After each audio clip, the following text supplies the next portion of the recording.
অখিল গগৈয়ে বিধানসভাত শিৱসাগৰৰ বিষয়ে তেওঁ উল্লেখ নকৰে। তেওঁ এই গোটেই পৃথিৱীখনৰ কথা উল্লেখ কৰিব আৰু মুখ্যমন্ত্ৰী গালিগালাজ কৰি থাকিব। সুশান্ত বৰগোহাঁয়ে ডিমৰ কথা কয় আৰু মুখ্যমন্ত্ৰীক গৈ কয় যে ডিমত মাটি আছে, দিয়ক মই মেডিকেল কলেজ ল'ব পাৰিম, দলং লাগে, এইখন দলং হ'লে ডিব্ৰুগড়লৈকে ডিষ্টেঞ্চ ওচৰ হ'ব। সমষ্টিৰ বিধায়কজনে যেতিয়া যুক্তি সহকাৰে কথা কয়, সমষ্টিটোত পৰিৱৰ্তন হয়। আৰু অখিল গগৈৰ কথা, তেওঁ শিৱসাগৰ MLA, ধুবুৰী, গোৱালপাৰা সকলোৰে দায়িত্ব তেওঁ মূৰৰ ওপৰত। এতিয়া কোনেওতো তেনেকে বেলেগ টিকট ডিমত বিচৰাই নাই।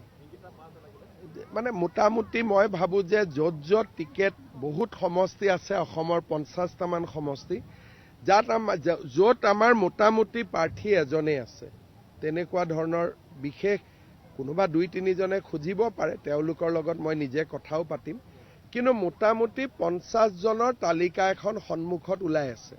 মই ভাবোঁ যে ডিমতটো ইমান টিকট বিচৰা মানুহে নাই আৰু সুশান্তই ভাল কাম কৰি আছে। আৰু ডিমৰ দৰে জেগাত মেডিকেল কলেজ, কেঞ্চাৰ হস্পিটেল আমিনো কোনে ভাবিছিলোঁ আগত। অখিল গগৈয়ে বিধানসভাত শিৱসাগৰৰ বিষয়ে তেওঁ উল্লেখ নকৰে।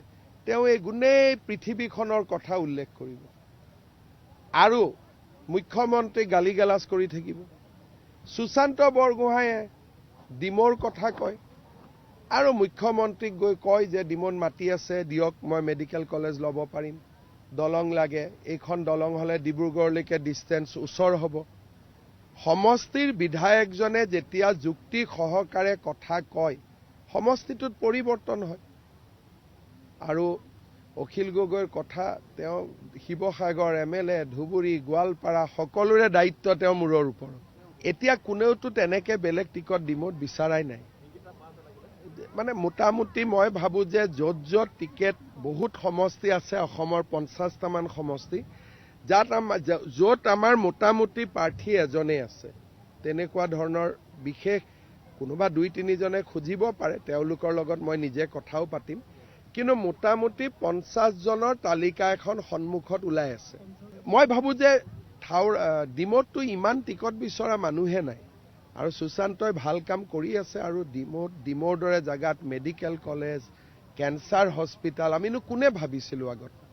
অখিল গগৈয়ে বিধানসভাত শিৱসাগৰৰ বিষয়ে তেওঁ উল্লেখ নকৰে।